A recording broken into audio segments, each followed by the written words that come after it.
ভালো লাগে এই জন্যই বলছি, মাতিন সাহেবের সভাপতিত্বে, জেনারেল সেক্রেটারি অল ইন্ডিয়া সুন্নতুল জামাতের, এবং আপনারা যারা আছেন প্রত্যেকেই যুক্ত সেতু, যে আমাদের পশ্চিম বাংলায়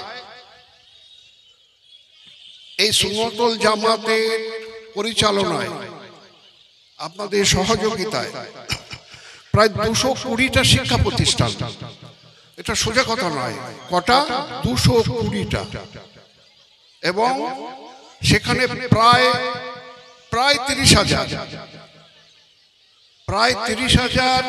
ছাত্রছাত্রী এখানে পড়ে, এবং এটা একটা মাইনরিটি সংস্থা দ্বারা পরিচালিত, যে সেখানে ছাত্রছাত্রী আছেন, এই নয় যে শুধু ছাত্র। আমাদের মুসলিম সমাজে, যেহেতু আমি একজন মুসলিম সমাজের প্রতিনিধি, আমি পেশায় একজন ডাক্তার, তো এই যে শিক্ষা আমার ভালো লাগে এই জন্যই যে উনি শুধুই, এটা যদিও ইসলামী শিক্ষার উপর দিয়ে চলছে, কিন্তু এখানে শুধু ইসলামিক শিক্ষার পাশাপাশি আধুনিক শিক্ষারও একটা প্রসার বা প্রচারের মধ্যে আছে, যার মধ্য দিয়ে এখান থেকে যে সমস্ত ছাত্রছাত্রীরা বের হবেন তারাও কিন্তু উচ্চ শিক্ষা লাভ করতে পারবেন, এবং আমাদের সমাজে একটা ভালো জায়গায় তারা পৌঁছতে পারবেন। কারণ এটা কম্পিটিশনের যুগ, কম্পিটিশন করে কিন্তু আমাদের বেঁচে থাকতে হবে।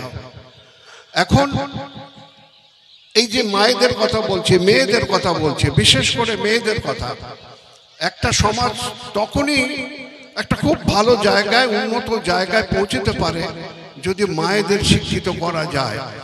আমরা কিন্তু ইসলাম ধর্মে দীক্ষিত, আমরা কিন্তু অনেকটা পিছিয়ে আছি, যে আমাদের সমাজে মেয়েদের লেখাপড়ায় আমরা বেশি অগ্রসর হতে পারিনি, এবং একটা মূল কারণ যে আমাদের মুসলমান সম্প্রদায় অনেকটা পিছিয়ে আছে চাকরি বাকরি অনেক ক্ষেত্রে, কারণ আমাদের এডুকেশন কম।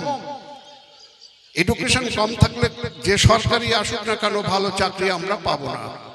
তো এডুকেশন দিতে গেলে মায়েদের এগিয়ে আসতে হবে। আমি সেই জন্যে আমার অন্তর থেকে আমি বারবার বলি যে অল ইন্ডিয়া সুন্নতুল জামাত, যে আমাদের মাইনরিটি সেলে, যদিও এটা অরাজনৈতিক অসাম্প্রদায়িক একটা শিক্ষা মঞ্চ, তবুও তারা এই যে আমাদের মাইনরিটিদের নিয়ে যেভাবে শিক্ষার দিকে এগিয়ে যাচ্ছেন, এটাকে প্রশংসার দাবি রাখে। আমার বক্তব্য দীর্ঘায়িত করব না, কারণ অনেক কম্পিটিটরস আছে এখানে। বর্তমান সরকারও, তারাও কিন্তু এই মেয়েদের এগিয়ে দেওয়ার জন্য কন্যাশ্রী, রূপশ্রী, সবুজ সাথী এই সমস্ত দিয়ে মেয়েদের কিন্তু অনেকটা এগিয়ে নিয়ে যাওয়ার চেষ্টা করছেন। সুতরাং বর্তমান গভর্নমেন্টেও তাদেরকেও আমরা অনুরোধ করব যে আমাদের যারা মেয়েরা আছেন, যারা অশিক্ষিত অবস্থায় আমরা আছি, যাতে এই শিক্ষার আরো উন্নত করতে পারি, তার জন্য সেই সরকারকেও আমরা অনুরোধ করব। সেই সঙ্গে সঙ্গে আমাদের এগিয়ে আসতে হবে। আমাদের এগিয়ে না আসতে পারলে কেউ জোর করে কোনো শিক্ষা দিতে পারে না। তো ভালো লাগছে। আর একবার যারা আছেন আমাদের তরফ থেকে, বিশেষ করে আজকে এই মিনাউল ইসলাম, যে এখানে এটা আজকে যার প্রচেষ্টায় আজকে এখানে অনুষ্ঠিত হচ্ছে, আর সর্বোপরি আমাদের জনাব আব্দুল মাতিন সাহেব আছেন, তাদের সকলকে এবং আপনারা যারা আছেন আবার একবার সকলকে শুভেচ্ছা, অভিনন্দন এবং সালাম দিয়ে আমি আমার বক্তব্য শেষ করছি।